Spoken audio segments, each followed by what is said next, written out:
നമ്മുടെ മക്കൾക്ക് എന്തെങ്കിലും ഒന്ന് സംഭവിച്ചു എന്ന് പറഞ്ഞു കഴിഞ്ഞാൽ നമുക്കിത് സഹിക്കാൻ പറ്റുമോ? അതുപോലത്തെ ഒരു മറക്കാനാവാത്തൊരു രാത്രിയായിരുന്നു കേട്ടോ ഞങ്ങൾക്ക് ഇന്നലെ.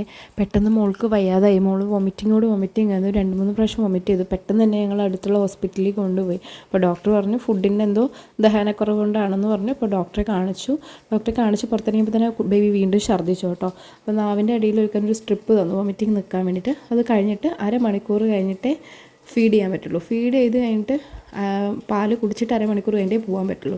അപ്പോൾ ആളെ ഏട്ടൻ എടുത്ത് നടക്കുകയാണ് കേട്ടോ. കാരണം അവൾ എൻ്റെ അടുത്ത് വന്നു കഴിഞ്ഞാൽ പാല് കുടിക്കാൻ വേണ്ടി വാശി പിടിക്കുകയാണ്. അപ്പോൾ ഏട്ടൻ അതുകൊണ്ട് അവളെ കൊണ്ട് നടക്കുകയാണ്. അങ്ങനെ അരമണിക്കൂർ കഴിഞ്ഞ് ഞാൻ ഫീഡ് ചെയ്തു. പക്ഷേ 1 മണിക്കാകുമ്പോൾ ഞാൻ ഫീഡ് ചെയ്തു. കുഴപ്പമൊന്നുമില്ല. ആൾ നന്നായിട്ട് പാലൊക്കെ കുടിച്ചു. പിന്നെ വൊമിറ്റ് ചെയ്തിട്ടൊന്നുമില്ല. ആൾ ആക്റ്റീവാണ്, കുഴപ്പമൊന്നുമില്ലായിരുന്നു. വലിയ ബുദ്ധിമുട്ടും കാര്യങ്ങളൊന്നും ഉണ്ടായില്ല. പക്ഷേ ഈ വൊമിറ്റിങ് നിൽക്കുന്നുണ്ടായിരുന്നില്ല. നമ്മളെ മക്കളല്ലേ, എത്രയായാലും നമുക്ക് നെഞ്ചൊന്ന് ആളിക്കത്തുമല്ലോ. അപ്പോൾ ഏകദേശം 1:15 ഞങ്ങൾ ഹോസ്പിറ്റലിൽ തന്നെയാണ്. ഹോസ്പിറ്റലിൽ ആരുമില്ല, ഞങ്ങൾ മാത്രമേ ഉള്ളൂ, വേറെ ആരുമില്ല, വേറെ പേഷ്യൻസ് ഒന്നും ഉണ്ടായിരുന്നില്ല. ആൾ കളിച്ചുകൊണ്ടിരിക്കുക, ഓരോ കാര്യങ്ങളൊക്കെ പറഞ്ഞ് കളിച്ചുകൊണ്ടിരിക്കുക.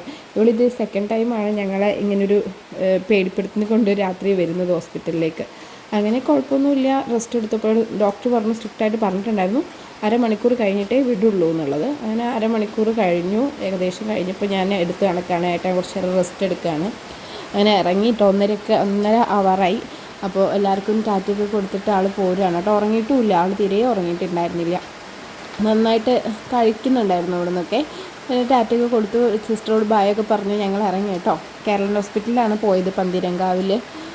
ഇത് 2ാമത്തെ പ്രാവശ്യമാണ് ഞാൻ പറഞ്ഞ പോലെ മോളെയും കൊണ്ട് ഞങ്ങൾ പോകുന്നത് കേട്ടോ.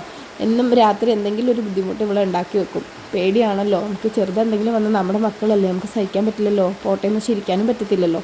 അങ്ങനെ കുറച്ച് ദൂരത്തിലേക്ക് തന്നെ ആൾ നല്ല ഉറക്കമായി, നന്നായിട്ട് ഉറങ്ങിയിട്ടുണ്ട്. അറിഞ്ഞിട്ടൊന്നുമില്ല, മഴയുണ്ടായത്. അങ്ങനെ ഞങ്ങൾ വീട്ടിലെത്തിയപ്പോൾ 1:45. ആൾ നല്ല ഉറക്കമാണ്, ബേബി ഇപ്പോൾ ആക്റ്റീവാണ്, കുഴപ്പമൊന്നുമില്ല, ബുദ്ധിമുട്ടൊന്നുമില്ല. അങ്ങനെ പേടിപ്പെടുത്തുന്ന ഒരു ദിവസം കൂടെ കഴിഞ്ഞു.